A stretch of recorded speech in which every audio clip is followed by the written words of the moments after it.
ଜଗନ୍ନାଥ ମୁଁ ଜଗତର ନାଥ, ମୋ ସ୍ରଷ୍ଟା ମୋ ସୃଷ୍ଟି, ମୁଁ ହିଁ ବିଲୟ, ମୁଁ ହିଁ ଧାରଣ କରିଥିଲି ମୀନ ରୂପ। ମୁଁ କଚ୍ଛପ, ବରହ, ନରସିଂହ, ବାମନ, ପରଶୁରାମ, ରାମ, ବଳରାମ ଏବଂ ବୁଦ୍ଧ। ମୁଁ ହିଁ ସୃଷ୍ଟି କରିଥିଲି କୁରୁକ୍ଷେତ୍ରରେ ମହାଭାରତ।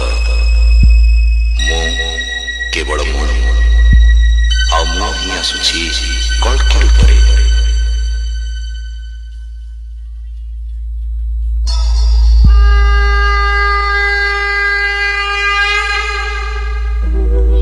यदा यदा हि धर्मस्य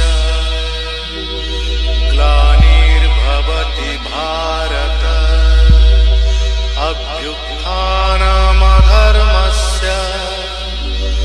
तदात्मानं सृजाम्यहम् परित्राणाय साधूनां विनाशाय च दुष्कृतां धर्म संस्थापनार्थाय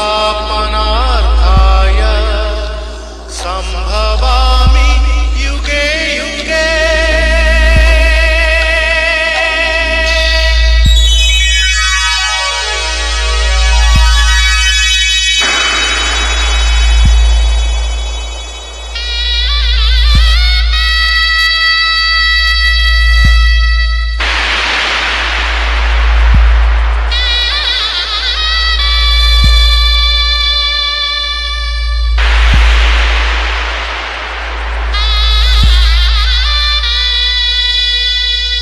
डीजे सीमांचल ब्रह्मपुर।